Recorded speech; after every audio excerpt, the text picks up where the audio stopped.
ঈদের ছুটি শেষে ঢাকায় ফিরেছে বেশিরভাগ কর্মজীবী মানুষ। তবে অফিস আদালত শুরু না হওয়ায় এখনও সরব হয়নি প্রধান সড়ক সহ অলিগলি। আগামীকাল থেকে সরকারি বেসরকারি সব প্রতিষ্ঠান চালু হলে তিলোত্তমা নগরীতে দেখা মিলবে আগের সেই কর্মচাঞ্চল্য। এতে তিলোত্তমা নগরী ফিরে পাবে স্বাভাবিক চেহারা। রাজধানীর বিভিন্ন সড়ক ঘুরে বিস্তারিত জানাচ্ছেন সানজিদা প্রিয়। ওয়ালটন আবারও মিলিয়নিয়ার অফারে ওয়ালটন ফ্রিজ কিনে আপনিও হয়ে যেতে পারেন মিলিয়নিয়ার। পবিত্র ঈদুল আজহার দীর্ঘ ছুটি শেষেও রাজধানীর ঢাকায় এখনও কর্মব্যস্ততা ফেরেনি। কাগজে কলমে এখনও ছুটি বাকি একদিন। রবিবার থেকে শুরু হবে ব্যাংক, বিমা ও সরকারি দপ্তরগুলোর কার্যক্রম। তবে 10 দিনের ছুটি শেষ হওয়ার আগেই কর্মজীবী মানুষের অধিকাংশই ফিরেছেন রাজধানীতে। বেসরকারি অফিসের ছুটি ইতোমধ্যে শেষ হওয়ায় অনেকেই কর্মস্থলে যোগদানও করেছেন।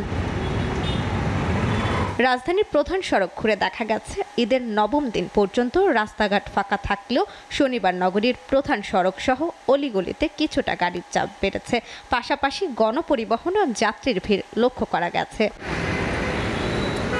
ঈদ উদযাপনের সুখময় স্মৃতি নিয়ে রাজধানীতে ফিরেছে কর্মজীবীরা। তারা বলছেন ঈদের ছুটি শেষে রাজধানীতে সব মানুষ ফিরে আসায় যানজট কিছুটা বাড়ছে। ব্যস্ত নগরী, তবে ফাঁকা থাকলেই ভালো লাগে। লোকজন বেশি হলে তো যানজট হবেই।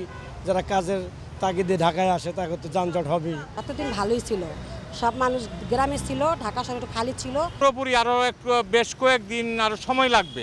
এবার ছুটি লম্বা হয়, মূলত যাত্রীর চাপ একটু কম। এখন কালকে থেকে অফিস আদালত সব খুললে পরে যেমন একটু বাড়বে। আইন শৃঙ্খলা বাহিনীর কর্মকর্তারা জানান, ঈদের ছুটি শেষে নগরবাসী কর্মস্থলে ফেরায় সড়কে গাড়ির চাপ কিছুটা বেড়েছে। যানজট নিরসনে তারাও প্রতিটি সিগন্যালে কাজ করে যাচ্ছেন। বিজয় সরণি সিগন্যাল তো একটা হেভিওয়েট সিগন্যাল, এখানে সর্বদা জ্যাম লেগেই থাকে। এটা ঢাকা নগরবাসীর জন্য একটা দুঃখের জায়গা বলতে পারেন। এখানে আসলে একটা সিগন্যাল বন্ধ হলে সে 15-20 মিনিটের আগে পার হইতে পারে না। কিন্তু এখন আপনারা খেয়াল করবেন যে একটা সিগন্যালে 2 মিনিটের বেশি সে আটকা থাকা লাগছে না। সত্যিদায়কভাবে নগরবাসী বিজয় সরণি সিগন্যালটা পার হতে পারছে। এই চাপ বাড়ছে, কিছুটা বাড়ছে, তবে আগামীকাল থেকে পূর্ণরূপে চাপ বাড়বে। রবিবার থেকে সরকারি বেসরকারি সব অফিস শুরু হলে নগরীতে পুরোদমে শুরু হবে মানুষের যাতায়াত। রাজধানীর প্রতিটি সড়ক ফিরে পাবে তার আগের চেহারায়। সানজিদা প্রিয়, এসএটিভি, ঢাকা।